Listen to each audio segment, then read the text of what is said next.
Okay, we've seen this type of sponge before, and I've been curious to see if this type can work as a really great ink applicator. I speculate that it would be because the foam, it really reminds me of the best quality foam that was used on the Colorbox Stylus tools. Okay, Colorbox Stylus, and I say the best foam because the types of foam that they used on those types of tools changed over the years. I don't know. It probably came down to availability. I heard foam is difficult to get at times in the industry. Okay, so immediately I see that this is very absorbent. Okay, so materials that are very absorbent, um, they're absorbent with wet media, I should say.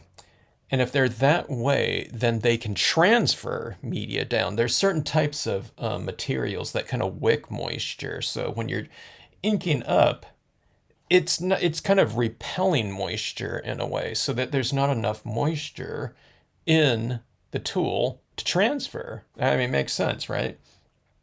Okay, so I'm using some of the Peach Bellini seashells or Adirondack Lights ink here as a base coat, and I've recently had a auction that where I got rid of a lot of that inventory. I still have a lot of this, these reinkers that are, I've opened bottles from my old workshop days, but this really makes it easy to apply to your cardstocks, okay? Now I'm applying on top of a glossy cardstock, all right? And a glossy cardstock is coated so it's less absorbent, so you can really spread this around, okay? Now that being said, let me see if I have a piece of some semi-gloss or something like that. Let's see if I've started a scene somewhere using. Okay, here's a piece of semi-gloss cardstock right here. So semi-gloss, gloss cardstock is going to be less coated and therefore more absorbent. So I might need to apply more ink here, but let's see how this goes. Okay, so I think this is working really good. All right. Now, I should say that this Peach Bellini is a pretty thick ink, which most inks are, except for the Marvy inks. Marvy inks are a little bit thinner, but denser in kind of the pigment to binder, which is water ratio. Okay. So I'm seeing no problem utilizing this. It seems to be going on very, very well. And again, that absorbent aspect of this is really allowing me to continually add coloring media to my surface here without re-inking this. Okay, so it's holding a lot.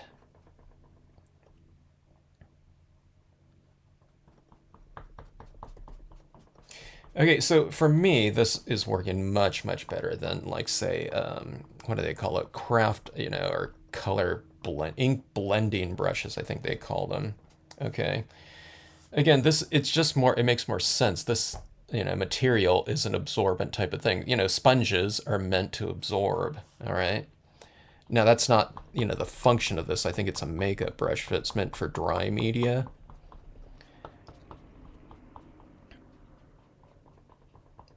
But this being a sponge, it's just absorbing so much more than little tips of a brush, for wet media. All right. I know people use those, but they're synthetics, and they're a synthetic brush, kind of like, built up, so it's not meant to absorb things. All right. So, I don't know. Give it a try. You probably have one of these sitting around, and just see how it is compared to what you've been using. The blending brushes are nicer for kind of a softer look, I should say, though. Okay, so that was the peach Bellini, and I'm going to add some gray to this one for my rocks. I often give my color schemes kind of a warm base coat, or often do, not all the times. But look at that. Look at how much media is on there. That is awesome. So it looks like we have, I don't know, there's nothing much to say about it, much more than this, but I think this is, okay, now see this right here too. You're using the flat side for a really wide application here. You can see where I'm starting off the page a lot. But then you can use this edge right here, kind of like this, okay? So you're going like this. You're going flat for a wider application, and then you go, with a little bit of a, that edge there for a more targeted application right here. So this right here, I'm going a little bit around the edge like that. You can see the difference between this area and this area up here. Now, I guess, when you're using something like this, it wouldn't be a bad idea to utilize like one of these sponges per hue, I guess. So, one of them could be for a blue. You got a green, pink, brown, black. I mean, eventually you have to clean these off, but, if you use a really dark green on it, you're not going to ink up again in a really light green. You'd have to wash it off, but like the black one, I don't think you'd ever have to really wash it off. And, if you're using dye-based inks, I should say. Okay, so I'm using dye-based inks here too, I should say. So I wouldn't use something like, a stays-on ink or so, like a solvent ink. But if you don't know that, most, stampers would know that. But, if someone's just starting out, they might not know the difference between the different types of inks. But, all right, so this is making quick work of this. I think this is excellent here. We have our little cave here using the ledge stamp used several times. Let's see. On this one, I'd kind of go into a greenish spectrum, but let me just use a little bit of a base coat gray here. And let's see how this goes. See these windows right here? I'm going to avoid toning those out so that that lighting is reflected in the water. So I'm going to make the area around those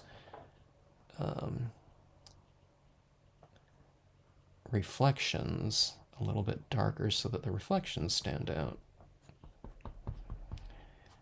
Okay.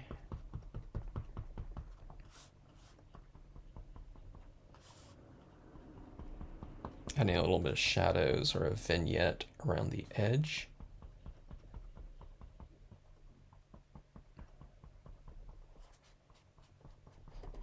This one will become much more colorful. I'm just giving it this kind of initial light shading here. Okay, now remember this one again is the semi-gloss. I do feel that the application rate is a little bit different than the glossy. All right. I can feel this grabbing a little bit more because my ink on this one absorbed more than this one. You can see the intensity of this one as opposed to this one. Okay. But, the mattes, the semi-glosses, they're meant to have a different feel than glossy. Glossy tends to be for the most impact, movie posters, book covers. That's why they call this glossy cardstock. They call it, text weight or cover weight. It's because they use a lot for covers, and covers of books have kind of a visual impact, okay?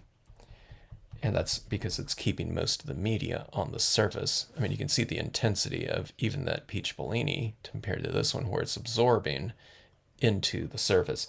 This one has a kind of its own type of kind of aesthetic quality though, and or desirability in terms of, kind of having a satin type of feel. You've seen like books or you know, business cards, you know, that type of thing with, you know, that have a satin feel to them. You know, it's a little bit more, I don't know, it feels different from a textural standpoint. It's really kind of nice. It has a little bit more of a glow, but this one, in terms of contrast and intensity, has more impact. But anyways, here's the sponge. I think it works really good. And keep it in mind for your, I don't know, ink application needs. Hope it came in handy for you. Thanks for watching.